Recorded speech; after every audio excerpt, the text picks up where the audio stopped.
given the fact that the world is on fire, what exactly are Democrats going to rely upon going into the election? We know the answer to this one. They're going to rely upon abortion. So their latest argument with regard to abortion is predicated on an Alabama court decision, a Supreme Court decision, ruling that embryos deserve constitutional rights in the state of Alabama, which makes logical sense.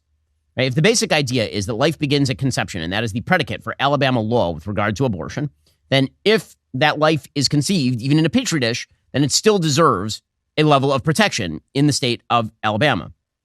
According to the Washington Post, for patients and their doctors, in vitro fertilization, or IVF, had long been associated with hope and reassurance for the future. In Alabama, seeking or providing infertility treatment is now mired in anxiety.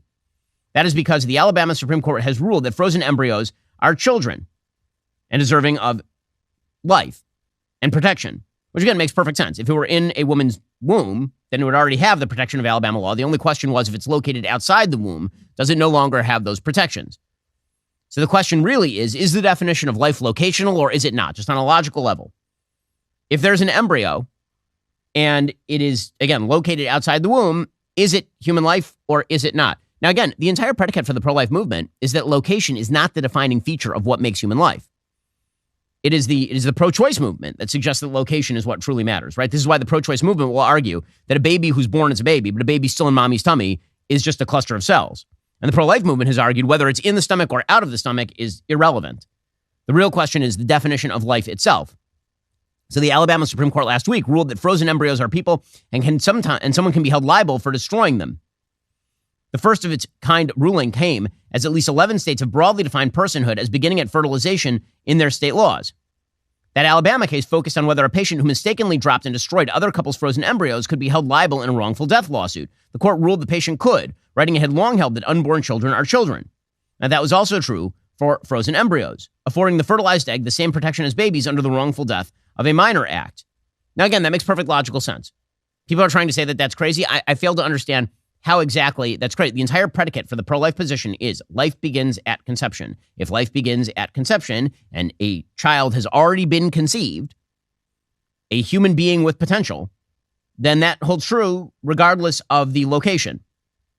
The court said it applies to all children born and unborn without limitation. It is not the role of this court to craft a new limitation based on our own view of what is or is not wise public policy. That's especially true here, where the people of the state have adopted a constitutional amendment directly aimed at stopping courts from excluding unborn life from legal protection. Now, again, that doesn't mean the legislature couldn't change its mind on IVF or change the law to exempt IVF.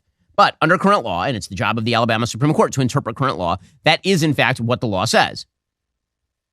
So this has led to what Democrats thinking is a winning issue, which is the suggestion that IVF will be outlawed everywhere, because if you are saying that you have to protect embryos that are conceived, then what do you do with IVF?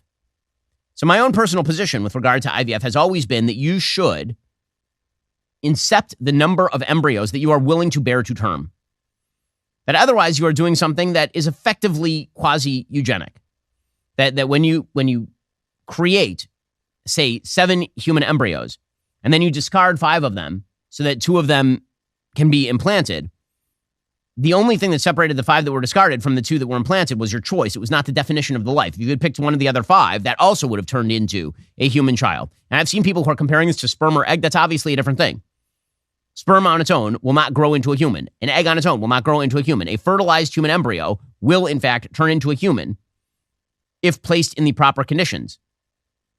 And when I say turn into a human, I mean it is a human now. It will turn into a baby if placed in proper conditions. Are you tired of seeing that receding hairline getting deeper and deeper, or that thinning spot in the back of your hair getting larger and larger every time you look in the mirror? Don't worry, you're not the only one who's facing this down. Provia is here to help you with premature thinning and loss. Don't be the dude in the group chat that everyone calls the hat fisher. Show off your beautiful head of hair. No hat necessary. The Provia secret is a powerful natural ingredient called Procapil that effectively targets the 3 main causes of premature hair thinning and loss by supporting healthy scalp circulation, the delivery of nourishing nutrients, and healthy hair follicle anchoring to your scalp.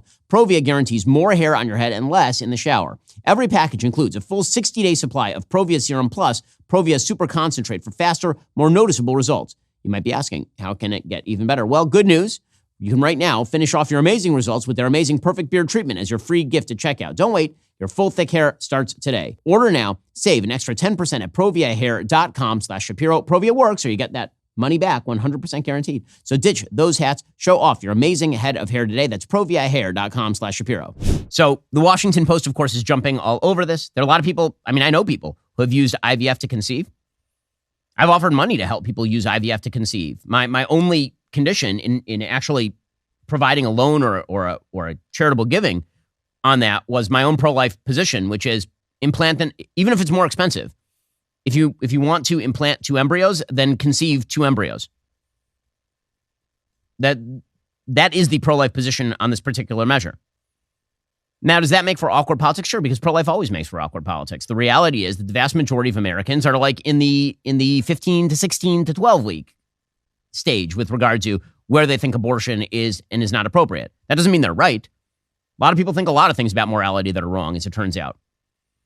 However, the attempts to paint, 2 things can be true at once. One, the Alabama Supreme Court is totally correct, morally and legally speaking. And second, this can be politically damaging for Republicans. Those 2 things can certainly coexist. There are a lot of things that you say that are true that are not necessarily politically helpful. Democrats are counting on that. So according to the Medical Association of the State of Alabama, the significance of this decision impacts all Alabamians and will likely lead to fewer babies, children, grandchildren, nieces, nephews, and cousins, as fertility options become limited for those who want to have a family. Earlier on Wednesday, Beth Malizia, a partner at Alabama Fertility, had to call 4 of her patients, all of whom were scheduled for embryo transfers in a few hours, to tell them the clinic was pausing all transfers for at least a day or 2. The decision to cancel embryo transfers but to continue with other procedures like planned egg retrievals was made under the guidance of the clinic's lab directors and lawyers. The 4 patients will now have to wait at least a month for their next ovulation to start an embryo transfer. No one was confident, I guess, at the clinic that if an embryo failed to thaw, that they wouldn't be held liable. Well, that's a different thing. I mean, again, I'm confused as to why you would misinterpret that idea. So if you have a frozen embryo, you unfreeze the embryo and it fails to thaw properly, and unfortunately it dies. That is not an act of murder. That is an accident. That is what happens with many human embryos that do not come to fruition. I mean, a huge number of miscarriages are effectively spontaneous abortions by the body. So, again, as always in politics, 2 things can be true at once. The right position can be politically damaging. Democrats are counting on that, full stop.